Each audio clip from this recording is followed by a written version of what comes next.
Assalamualaikum, selamat pagi semuanya. Kabar? Mudah-mudahan kalian selalu dalam keadaan sehat ya. Jumpa lagi bersama Ibu Siska. Hari ini kita akan belajar tematik kelas 2.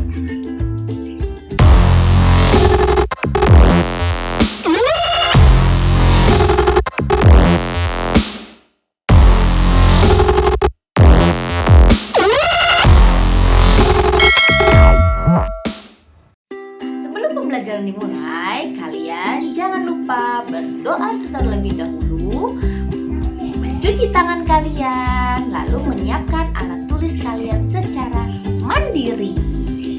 Oke, kalian berhubung di sini masih mengalami pandemi COVID-19, kalian jangan lupa ya menerapkan 3M. Apa itu 3M? Cuci tangan, memakai masker, dan menjaga jarak dimanapun kalian berada. Oke, jika semuanya kalian sudah lakukan, sudah berdoa, sudah mencuci tangan, dan sudah menyiapkan alat tulis kalian secara mandiri, yuk kita mulai belajar. Ingat, tetap semangat belajar. Oke anak-anak, hari ini kita akan belajar tematik kelas 2, tema 7 kebersamaan, subtema 1 kebersamaan di rumah, pembelajaran 6. Tujuan pembelajaran hari ini berfokus pada mata pelajaran Bahasa Indonesia, SBDP, dan Matematika. Berkumpul bersama keluarga. Pada hari Minggu malam, Siti berkumpul bersama keluarga. Ayah dan ibu bercerita tentang fabel. Dengarkan dengan seksama ya dongeng fabelnya. Dongeng fabel ini berjudul Sang Kancil dan Cicak Badung.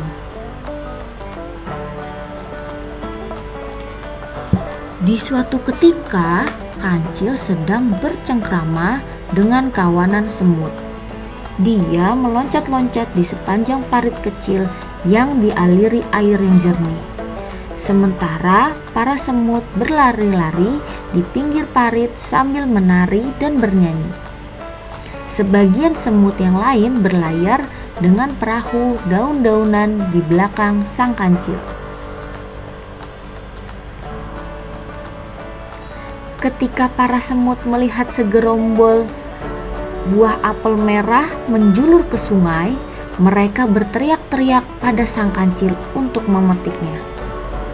Maka sang kancil dengan gesit melompat dan menyundul apel-apel itu hingga jatuh ke parit, lalu mendorongnya dengan kaki ke tepian.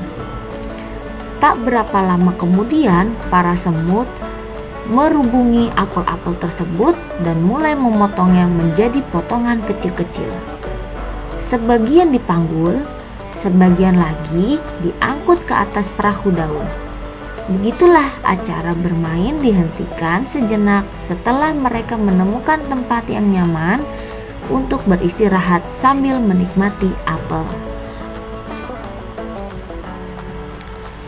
Namun, saat para semut sedang berpesta apel, tiba-tiba muncul binatang melata yang merayap cepat dan menangkap potongan apel yang paling besar dengan lidahnya, lalu cepat-cepat kabur. Wah, ada pencuri, pencuri, pencuri! Teriak para semut dengan kagetnya. Kancil yang sedang enak-enak berjemur ringkan tubuhnya sambil menikmati manisnya buah apel jadi kaget. Kemudian setelah tahu apa yang telah terjadi, maklumlah dia. Rupanya ada cicak badung yang berulah menyerobot potongan apel yang dibawa para semut. Setelah berpikir sejenak, si kancil yang sangat bijaksana ini membisikkan suatu rencana pada para semut. Sontak setelah mendengar kata-kata yang dibisikkan, para semut serentak tertawa terpingkal-pingkal. sang kancil melompat ke semak-semak dan sebentar kemudian kembali dengan membawa segenggam buah kecil berwarna merah.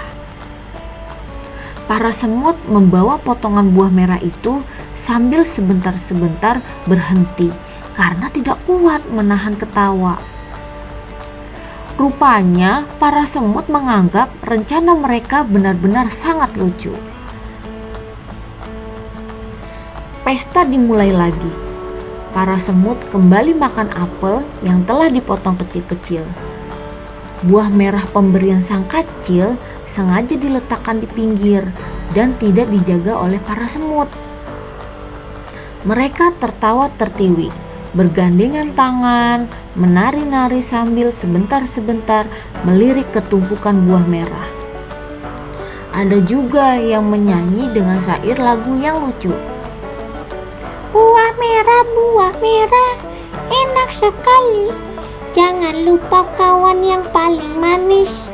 Taruh di pinggir, buat dimakan nanti. Tralalalala, trililililili. Di saat para semut sedang berpesta, tiba-tiba cicak kembali datang dan langsung menangkap buah-buah merah yang diletakkan di pinggir lalu kabur. Anehnya, bukannya marah, tapi para semut malahan tertawa terpingkal-pingkal melihat cicak membawa lari buah-buahan itu. Terdengar suara tawa para semut riuh rendah menertawakan cicak yang lari sambil menggondol buah merah. Saat terbangun, si cicak penasaran dengan tawa para semut. Maka dia kembali ke pinggir sungai dan mengintip, ingin tahu apa yang aneh dengan para semut. Dilihatnya, sang kancil sedang dikerumuni para semut sambil berbicara sesuatu. Jadi, buah merah tadi bukan cabai ya? Percuma dong kita gagal memberi pelajaran bagi si pencuri, kata seekor semut paling besar mewakili teman-temannya. Rupanya para semut tertawa terpingkal-pingkal karena menyangka buah yang mereka letakkan di pinggir adalah cabai, sehingga si pencuri akan kepedasan saat memakannya. Saat tahu buah merah itu bukan cabai, mereka jadi kecewa. Kalian terlalu tulus untuk bisa menjebak orang lain. Kalian tidak bisa menahan tawa terpingkal-pingkal mendengar rencanaku.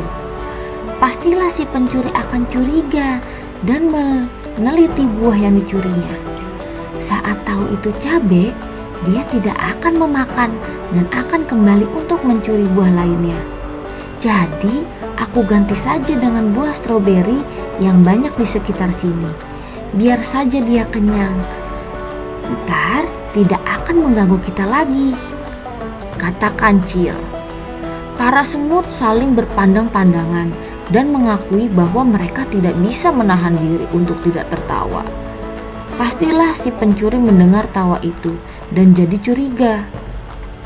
Para semut memang tidak bisa berpura-pura. Mereka selalu jujur dalam bertindak dan berkata-kata. Pencurinya adalah si cicak kecil yang bandel. Biarlah, nanti aku datang ke rumahnya sambil membawa sekeranjang stroberi dan sedikit nasihat. Biar dia tidak mencuri lagi, kata si kancil. Cicak kecil meneteskan air mata mendengar semua kata-kata si kancil. Rupanya sang kancil mengganti cabai dengan apel, bukan saja karena para semut tidak bisa menahan ketawa, tapi juga karena dia sayang pada cicak kecil. Buktinya sang kancil akan datang ke rumahnya sambil membawa sekeranjang stroberi. Diam-diam cicak kecil merasa dirinya telah melakukan perbuatan hina dina pada makhluk-makhluk yang baik hati. Undil 2010. Nah, dari cerita fabel tersebut dapat kita simpulkan. Nah, tokoh dalam cerita tersebut ada siapa ya? Ya, ada kancil, semut, dan cicak. Bagaimana watak mereka? Nah, watak si kancil sangat bijaksana, cerdik, dan suka menolong. Watak semut suka bekerja sama, tidak bisa berbohong, dan tidak bisa bersandiwara. Kalau cicak suka mencuri dan tidak mau bekerja, itu tidak baik, jangan diikuti ya. Amanat dari cerita tersebut yaitu kita harus hidup rukun dan kompak, mau menolong orang lain, mengingatkan teman yang berbuat salah, dan jangan suka mencuri. Berilah tanda centang untuk perilaku yang menggambarkan kerukunan, atau berilah tanda silang untuk perilaku yang tidak menggambarkan kerukunan. Nah, untuk nomor 1, termasuk rukun atau tidak? Ya, itu tidak rukun, jadi kita silang. Yang kedua, bagaimana? Ya, ini termasuk hidup rukun. Yang ketiga, termasuk hidup rukun. Lalu yang keempat, bukan perilaku yang menggambarkan kerukunan. Di rumah Siti terdapat jam beker. Jam tersebut digunakan sebagai alat bantu untuk bangun pagi. Jam beker memiliki bunyi panjang. Nah, membandingkan bunyi panjang dan pendek, di sini ada 2 benda, jam beker dan kentongan. Jam beker termasuk bunyi panjang. Nah, kenapa bunyi panjang? Karena bunyinya kalian tahu kan, kring. Nah, tanpa ada berhentinya, kecuali kalau kita matikan ya. Kalau kentongan termasuk bunyi pendek karena berbunyi saat kita pukul tok tok tok. Nah, jadi beda ya, bunyi panjang dan bunyi pendek. Nah, di sini ada lagu Ayamku ciptaan Ateh Mahmud. Nah, lagu Ayamku kalian bisa latihan di rumah untuk menyanyikannya ya. Kancil, semut, dan cicak akhirnya makan buah apel. Cicak menyadari kesalahannya karena telah mencuri apel. Berikut ini Siti memiliki 4 buah apel. Siti akan membaginya menjadi beberapa bagian. Nah, kumpulan buah apel tersebut ada 4 buah. Siti membagi kumpulan buah apel tersebut menjadi 2 bagian yang sama banyak, dengan cara menggambar garis pemisah pada gambar apel. Nah, kalau kita beri garis seperti ini ya. Nah, jadi 4 buah apel dibagi menjadi 2. Nah, hasilnya 2 buah apel. Masing-masing bagian menyatakan pecahan setengah. Nah, kalian bisa lihat di sini ada 2 pembagi ya. Jadi setiap bagian menyatakan pecahan setengah. Setengah dari kumpulan buah apel tersebut ada berapa apel? Nah, ada 2 apel. Nah, biar lebih paham lagi, bisa berikan contoh lain ya. Kumpulan buah apel tersebut ada 6 buah. Siti membagi kumpulan buah apel tersebut menjadi 3 bagian sama banyak dengan cara menggambar garis pemisah pada gambar apel. Nah, ini apelnya menjadi 3 bagian. Oke, udah jadi 3 ya. 1, 2, 3 bagian. Nah, berarti 6 buah apel dibagi menjadi 3 bagian. Jadi setiap bagian berisi 2 buah. Masing-masing bagian menyatakan pecahan sepertiga. Nah, karena dari soalnya minta dibagi menjadi 3 bagian, ya udah berarti masing-masing bagian menyatakan pecahan sepertiga. Kalau dibagi menjadi 2 bagian, nah berarti masing-masing bagian menyatakan pecahan 1/2 atau setengah. Gitu ya. Nah, 1/3 dari kumpulan buah apel tersebut adalah 2 buah. Nah, untuk lebih memahami kalian matematika, coba kalian latihan di rumah. Kalian kerjakan tematik halaman 56 dan 57. Nah, ada 1 sampai 3 soal. Oke anak-anak, terima kasih atas perhatiannya. Cukup penjelasan dari Ibu Siska tentang materi tadi. Semoga kalian bisa memahami materi tadi ya. Ingat, tetap semangat belajar. Sampai jumpa. Wassalamualaikum warahmatullahi wabarakatuh.